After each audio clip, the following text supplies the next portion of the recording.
लिंग पुराण में 7 गलतियां बताई है कंगाल होने की। ये गलती अगर आपने भी करी है तो जिंदगी में कितना भी पुण्य करोगे उसका फल नहीं है। आज की कथा को लिखकर रखना, शायद तुम्हारी जिंदगी संवर जाए।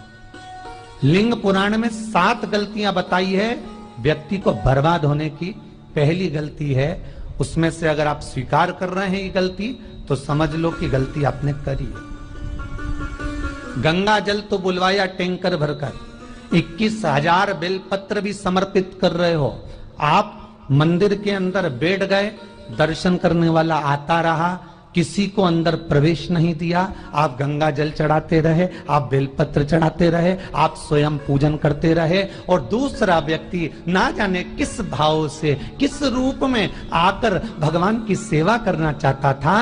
पंडित जी ने आपके चक्कर में उसको जल नहीं चढ़ाने दिया, पंडित जी ने आपके चक्कर में उसको बेलपत्र नहीं चढ़ाने दिया। पहली गलती यह हो गई कि भगवान के भक्त को भगवान से दूर कर दिया गया। अब उठा लो श्रीमद् भागवत कथा। 2 देवताओं ने गलती करी थी। एक ब्रह्मा जी ने गलती करी थी कि गाय बछड़ों का हरण कर लिया था। 1 वर्ष होने में 1 दिन था तब ब्रह्मा जी ने गाय बछड़े वापस दिए थे। दूसरी गलती इंद्र ने करी थी, जल वृष्टि करी तब भगवान कृष्ण को गोवर्धन पर्वत उठाना पड़ा। दोनों देवताओं ने गलती करी, पर भगवान कृष्ण ने इंद्र को क्षमा कर दिया पर ब्रह्मा को क्षमा नहीं करा। क्यों नहीं करा? क्योंकि इंद्र को क्षमा इसलिए करा क्योंकि इंद्र ने जब जलवृष्टि करी तो सारे ब्रजवासियों को भगवान के चरणों में लाकर छोड़ दिया। सारे ब्रजवासी गोवर्धन पर्वत के नीचे आकर बैठ गए, भगवान के चरणों में आ गए। और ब्रह्मा ने जो गलती करी वो ऐसी गलती करी कि भगवान से गाय और बछड़ों को दूर कर दिया। जो भगवान से भगत को दूर कर दे उसको शंकर कभी क्षमा नहीं कर सकता। इसलिए बर्बादी का पहला कारण आप भक्त और भगवान में दूरी बना दी। दूसरा कारण, भगवान की जब पूजन कर रहे हो, 21,000 बेलपत्र चढ़ा रहे हो, गंगा का जल चढ़ा रहे हो, चंदन चढ़ा रहे हो, अबीर चढ़ा रहे हो, गुलाल चढ़ा रहे हो, तो तुम्हारे भीतर ये अहंकार, जब तुम पूजन करके उठो तो उठते समय तुम्हारे भीतर अभिमान नहीं होना चाहिए कि मैंने जो अनुष्ठान करा उसके बराबर कोई नहीं कर सकता। तीसरा कारण कहा कि भगवान की सेवा तो आप कर रहे हो, भगवान की चाकरी में तो आप लगे हो, भगवान की आराधना भी कर रहे हो, दिया भी लगा रहे हो, धूप बत्ती भी लगा रहे हो, स्नान भी करा रहे हो, पंचामृत स्नान भी करा रहे हो, सारी पूजन अर्चना सब तुम कर रहे हो।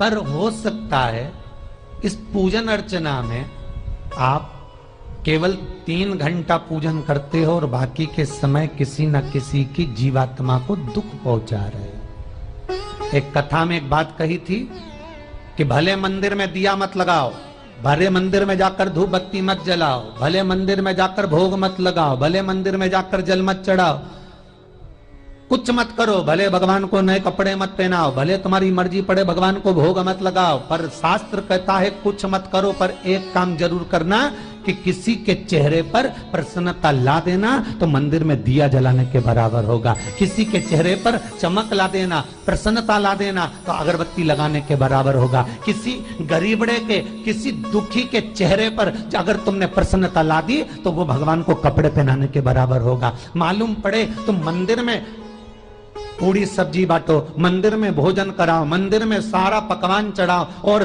कोई तुम्हारे कारण अगर दुखी है तो तुम्हें वो सुख का भान नहीं हो सकता। तीसरा कारण है हमारा, वो सुख नहीं मिल सकता। चौथा कारण है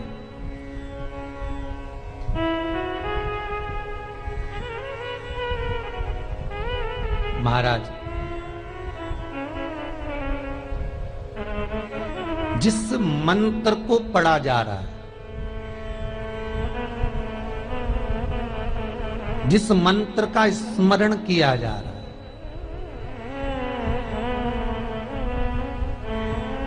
जिस भगवान की माला को हम जप रहे हैं, हम पाठ कर रहे हैं, उसमें त्रुटि उठा लीजिए। दुर्गा सप्तशती दुर्गा सप्तशती का हिंदी अनुवाद में एक थोड़ा सा दृष्टांत दिया है, आपको मालूम होगा।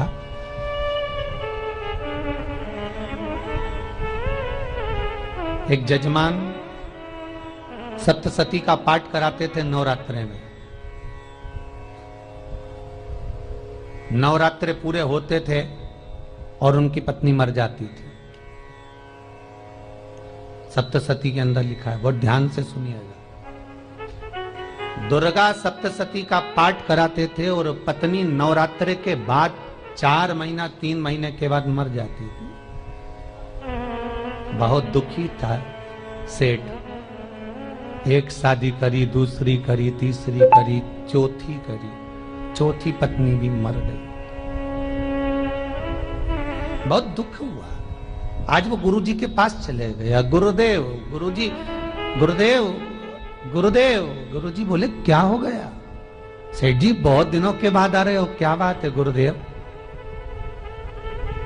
मेरे को एक बात समझ में नहीं आती कि मैं नवरात्रे में सप्तशती का पाठ कराता हूं, देवी जी का यज्ञ करवाता हूं, माता रानी को चूनर पहनाता हूं, उनको सुंदर बिछुड़ी, पायल, चुनरी सब पहनाता हूं, कन्याओं का भोजन करवाता हूं, भंडारा करवाता हूं, जवारे बोता हूं, अखंड ज्योत लगाता हूं, पर नवरात्रि जैसी पूरी होती है उसके 2 महीने 3 महीने बाद मेरी पत्नी क्यों मर जाती है? 4 पत्नियां मेरी मर चुकी हैं, 5वीं मैंने शादी करी है। गुरुदेव आप कृपा करिएगा, कुछ तो बता दीजिए, कुछ करुणा कर दीजिए।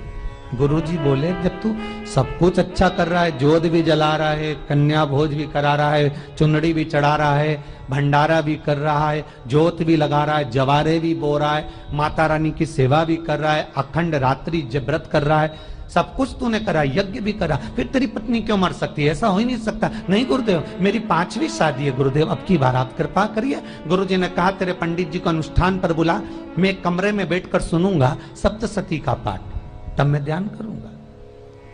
गुरुजी अंदर के कमरे में जाकर बैठ गए, ब्राह्मण पाठ करना प्रारंभ करा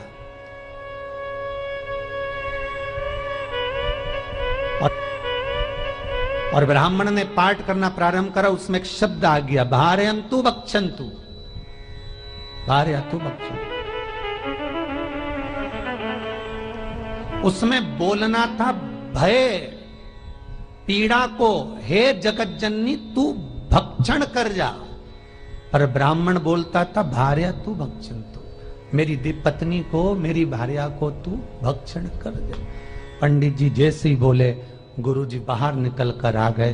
पंडित जी को रोका, रुकिए गुरुदेव, आप हर साल अनुष्ठान कर रहे हो जजमान के यहाँ और बोल देते हो भारयन्तु भक्षन्तु, हे देवी तू मेरी पत्नी को खा जा, तो माँ हर बार उस पत्नी को निगल जाती है। निवेदन है, शब्द सुधार लीजिए, शब्द ठीक है। चौथा कारण है कि आप जो पाठ कर रहे हो, आप जो पूजन कर रहे हो, आप जो अनुष्ठान कर रहे हो, उसमें कुछ ना कुछ गलती जरूर हो रही है। ये चौथा कारण है।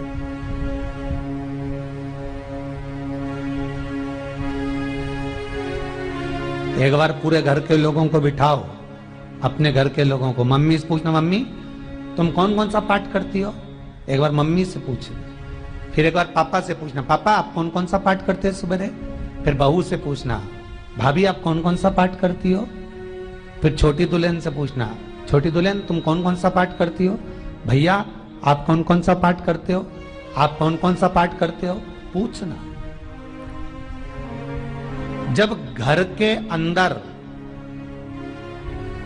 बड़ी बहू अलग तरह का पाठ कर रही है, छोटी बहू अलग तरह का पाठ कर रही है, मंजली बहू अलग तरह का पाठ कर रही है, माँ अलग तरह का पाठ कर रही है, पति अलग तरह का पाठ कर रहा है, तो उसका जो प्रभाव है, कौन सी चीज कहां टकरा रही है, जिसके कारण घर में रोग इतना है कि कोई सही होने वाला ही नहीं है।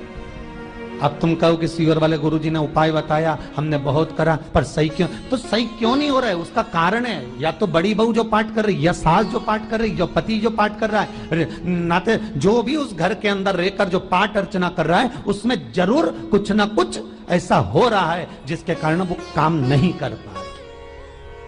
उसमें कुछ ना कुछ गलती हो रही है जिसको तुम समझ नहीं पा रहे, जिसको तुम अपने आप को बहुत विचार करते हो कि मेरे बराबर कोई नहीं कर सकता, मैं शंकर की भगत, मैं राम की भगत, मैं कृष्ण की भगत, मैं जो करती हूँ बहुत अच्छा करती हूँ, मैंने जो किया बहुत अच्छा करा। पर हो सकता है उसी कारण आपको दुख झेलना पड़ रहा।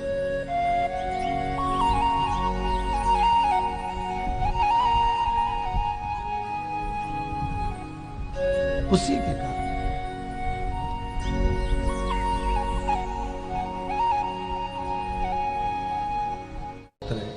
महाराज, हमने जो दान किया, हमने जो पुण्य किया, हमने जो सत्कर्म किया, वो किस जगह पर लगा?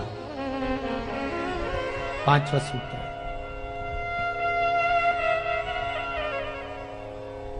जो आप दान कर रहे हो,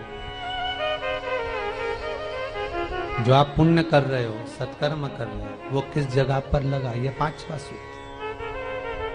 फिर निवेदन करेंगे, गाय, बेटी और लक्ष्मी 50 बार विचार करना, तब किसी को देना। बेटी किसी ऐसे को मत ब्याह देना जो जुआ खेलता हो, मदिरापान करता हो, मांसाहार करता हो, वेश्यावृत्ति करता हो। वो बेटी का सम्मान नहीं करेगा। बेटी रोएगी तो कन्यादान करने वाले को रोना पड़ेगा। दूसरे नंबर पर गौ माता, गाय ऐसे ब्राह्मण को दान मत देना कि ब्राह्मण के घर में खुद रहने की जगह नहीं और गाय को ले जाकर तुमने दे दिया और उस ब्राह्मण ने जब तक दूध दिया बांध कर रखा, एक तगाड़ी बाल्टी साड़ी के चक्कर में ले लिया, सोने के सींग के चक्कर में ले लिया और बाद में वही गाय कसाई के हाथ में बिक गई और कसाई ने काटा तो बद्दुआ तुमको लगी।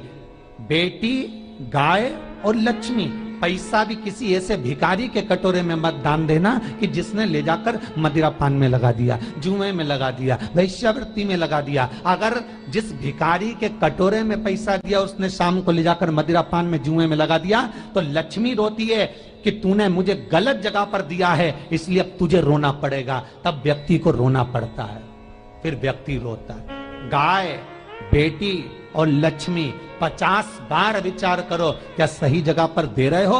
और अच्छी जगह पर दोगे तो संपदा भी बढ़ती है, सुख आता है। अगर बेटी सुखी रहेगी तो मायके के लोग सुखी रहेंगे, गौ माता सुखी रहेगी तो संसार सुखी रहेगा। और आपने जो धन दिया, आपने जो पैसा दिया किसी भिखारी के कटोरे में, अगर उसने गलत जगह पर लगाया तो रोना तुमको पड़ेगा। किसी आजकल के भिक्षुकों को अगर रोटी दे दो तो लेते ही नहीं, आटा दो तो नहीं लेते।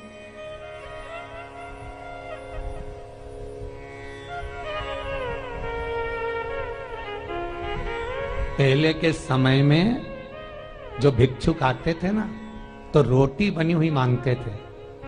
बूढ़ी बूढ़ी माताएं जानती होंगी, चिमटा बजाकर, घुंघरू बजाकर कहते थे भोजन, तो 2 रोटी निकाल कर दे दी जाती थी घर से। लो बाबा, तो माता इतना प्रेम रखती थी, केवल रोटी नहीं देती थी, बाबा बैठो हम सब सब्जी ला कर देते। इतना प्रेम था बुजुर्ग माताओं का, बैठो। और आज के जमाने में अगर रोटी दे दो तो फेंक दे नली में ले जाके, पैसा चाहिए। क्यों? शाम को पीने के लिए चाहिए ना, मदिरा पान के लिए, मांसाहार के लिए, जुए के लिए, वैश्यावृत्ति के लिए धन चाहिए।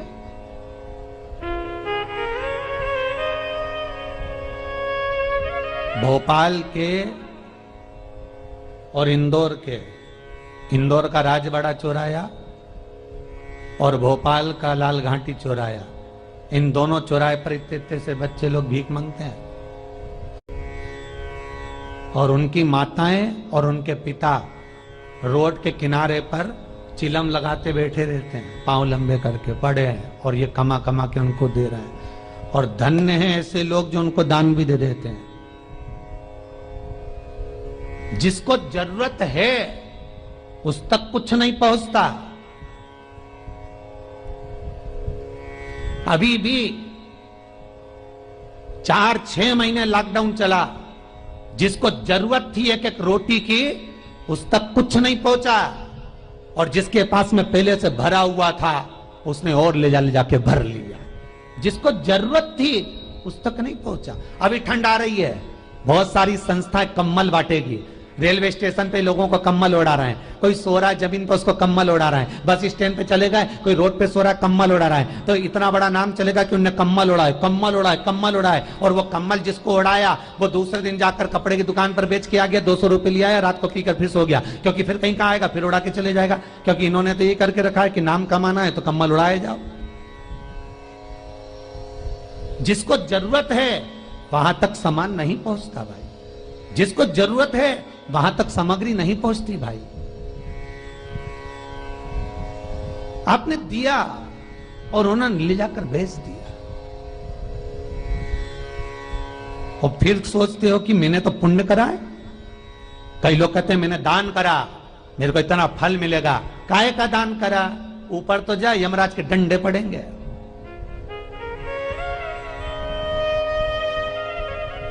रेल में, ट्रेन में आप बैठ जाओ, रिजर्वेशन कोच में छोटे छोटे लड़के आते हैं, अपना कपड़ा उतारते हैं। सही बोलना रे भाई, जितने लोग टीवी पर कथा सुन रहे हो, छोटे छोटे बच्चे अपना कपड़ा उतारेंगे और पोछा लगाएंगे रेल की बोगी में। जब गवर्नमेंट ने स्वीपर रख रखे हैं तो तुम्हें अंदर आने का किसने कहा? कौन ने कहा कि तुम अपना कपड़ा उतार के पोछा लगाओ? और वो अपने शरीर का कपड़ा उतार कर पोछा लगाता है, आपके आगे हाथ फैलाता है, आप 1-1, 2-2 रुपए दे देते हो। वो अगले स्टेशन पर उतरता है, कोई सूंघने की सामग्री लेता है, सूंघ सूंघ के वो बर्बाद हो जाता है और कहीं कूद कर मर जाता है। उसके मरने में 1 रुपया तुम्हारा भी लगा है, इसलिए नरक तुमको भी भोगना पड़ेगा, क्योंकि उसके मरने में तुमने हेल्प करी है।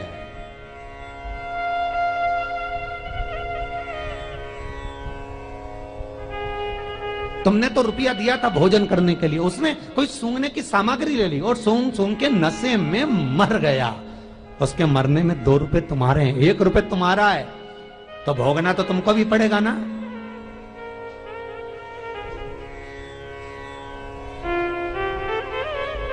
कहीं अच्छी जगह लगाओ, सत्कर्म की ओर लगाओ, तो सुख का आनंद कुछ और ही होगा, सुख का आनंद कुछ और ही प्राप्त होगा। हमारा धर्म, हमारा पुण्य, हमारा सत्कर्म। 5वां कारण अपनी पुस्तिका में लिखकर रखना, तुम्हारे दुख का 5वां कारण क्या है? क्यों तुम करोड़पति से रोड़पति बन गए? तुम्हारे यहां पर 4-4, 5-5 गाड़ी थी, खूब वैभव था, खूब धन था, फैक्ट्रियां चल रही थी, सत्ताएं चल रही थी।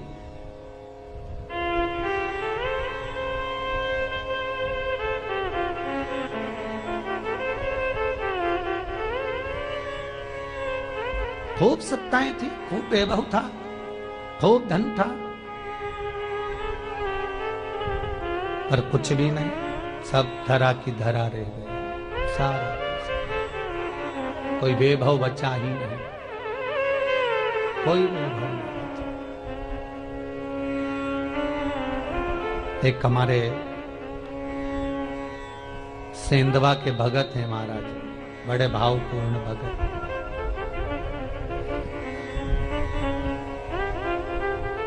वो कहे गुरुजी हम बड़े दुखी हैं, बड़े कष्ट में। हमने कहा कष्ट का कारण कुछ ना कुछ जरूर होगा, दुख का कारण जरूर कुछ ना कुछ होता है। कहने लगे गुरुजी हमारी तो जीनिंग चलती थी, खूब फैक्ट्रियां चलती थी, इतना जीनिंग फैक्ट्रियां थी, इतना चलता था।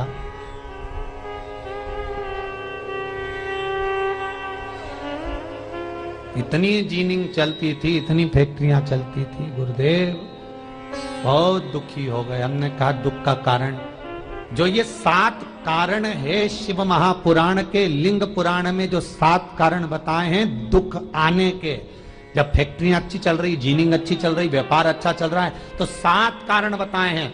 कि आप उन 7 कारण में से कोई कारण आपके साथ में हुआ है जिसके कारण आप रोड पर आ गए, करोड़पति से रोडपति बन गए?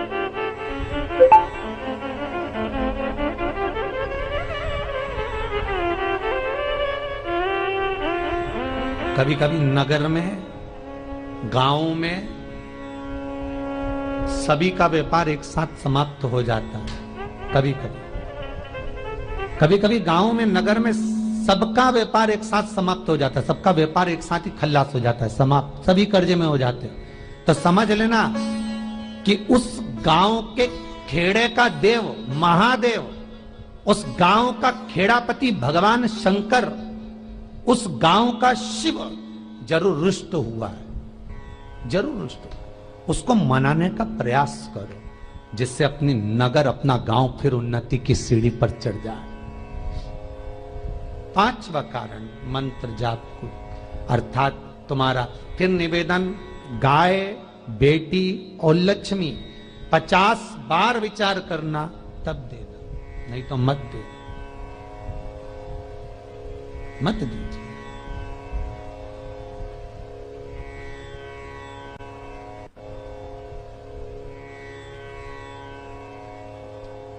और महाराज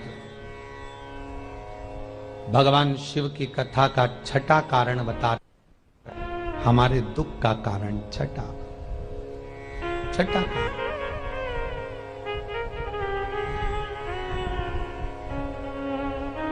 आदर सम्मान में कमी। घर के जो बड़े हैं, घर के जो बुजुर्ग हैं, घर के जो आदरणीय हैं, उनका सम्मान नहीं कर पाए। सुंदर कहा, जिस घर में माँ बाप की इज्जत नहीं होती, उस घर में देखना कभी बरकत नहीं होती।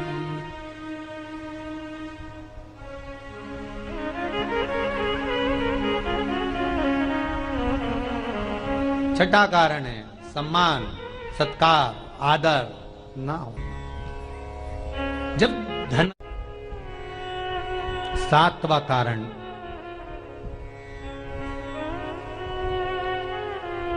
ये अंतिम कारण है।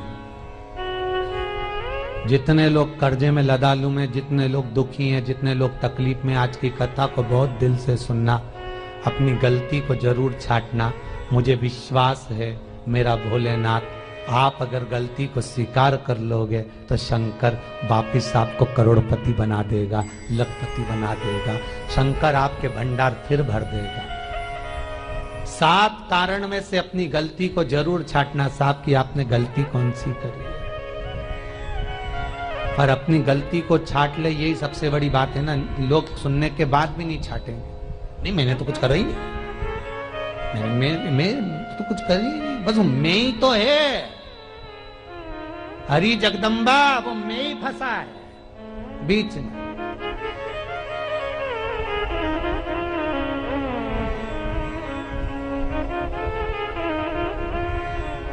सातवां कारण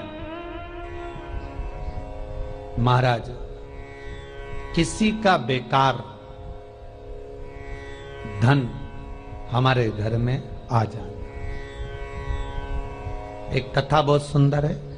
एक गांव में एक व्यक्ति रहता था, खूब अच्छी कमाई करता था। पत्नी ने कहा, तुम्हारे पास कमाई अच्छी हो रही है तो ये पैसा तो कोई चुरा के ले गया तो पति बोला क्या करना चाहिए, तो एक काम करता हूं, बाजार से कोड़ियां खरीद लेता हूं। कोड़ियां जानते हो, वो ऐसे बच्चे लोग खेलते हैं, कोड़ी खरीद लाता हूं। अब गांव का व्यक्ति रोज कोड़ियां खरीद के लाए, उनके यहाँ बोरे पे बोरे भरा गए, बारदान पर बारदान भरा गए, पूरा कमरा कोड़ियों से भरा गया। एक दिन राजा बीमार पड़ गया। राजा बीमार पड़ा तो राजा को वेदों ने, डॉक्टरों ने कह दिया इसका एक ही इलाज है, कोड़ियां लाई जाए, कोड़ियों को जलाकर राख बनाई जाए, वो राख राजा के शरीर पर मली जाए। राजा के शरीर पर जब राख को मलेंगे तो राजा ठीक हो जाएगा। राजा ने अपने दूतों से कहा, जाओ नगर में कोड़ियां देखो। राजभवन में देखा तो कोड़ी नहीं थी, बाजार में देखा तो कोड़ी नहीं थी, सारा मार्केट घूम लिया, चारों तरफ के राज्य देख लिए, कोड़ी नहीं मिली। राजा ने दूतों से पूछा बात क्या है। दूतों ने बाजार वालों से पूछा, भैया कोड़ियां क्यों नहीं है। तो बाजार के व्यापारी बोले, महाराज सुबेरे सुबेरे एक गांव का व्यक्ति आता है, सारी कोड़ियां खरीद कर ले जाता। सारी कोड़ियां? हाँ। उसका पता दो। दुकान वालों ने पता दिया, वो वहां पहुंच गया, उसको डराया। राजा के दूतों ने, तेरे पास कोड़ियां हैं? हाँ, पर मैंने अपने पैसे से खरीदी है, फ्री की नहीं है, खूब खर्चा कर कर मैंने कोड़ियां जोड़ी हैं। राजा बीमार पड़ा है, कोड़ियां ला के दे। उसने मना करा, दूतों ने डराया, ठीक है लो। उन्होंने बारदान खोल लिया, झोला खोल लिया, बैग खोल लिया। राजा के दूतों ने बैग खोला, वो गांव का व्यक्ति एक थाली में कोड़ियां लाता, उस पर हाथ फेरता और झोले में डालता जाता, फिर भर कर लाता, फिर हाथ फेरता, फिर झोले में डालता।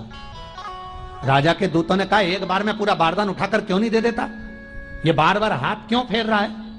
वो गांव का व्यक्ति बोला, महाराज मैं कोड़ियों को थाली में भरकर हाथ इसलिए फेर रहा हूं, इन कोड़ियों में से मैं वो एक कोड़ी ढूंढ रहा हूं कि ऐसी कौन सी कोड़ी मेरी इन कोड़ियों में आकर मिल गई जो मेरी इतनी सारी कोड़ियों को लेकर जा रही है।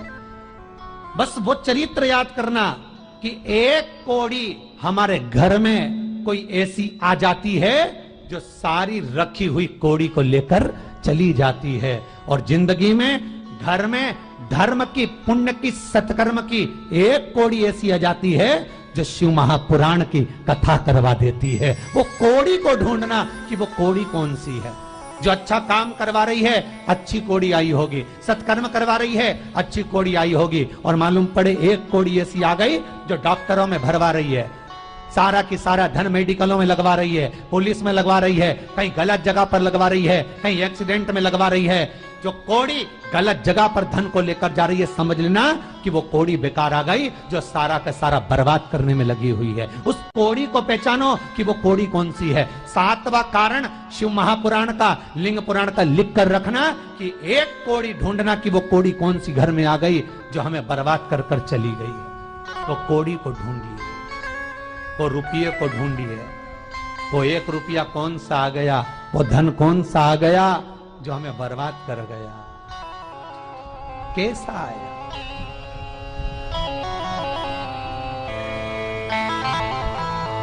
धन कौन सा आ गया ऐसा जो हमें बर्बाद कर दे।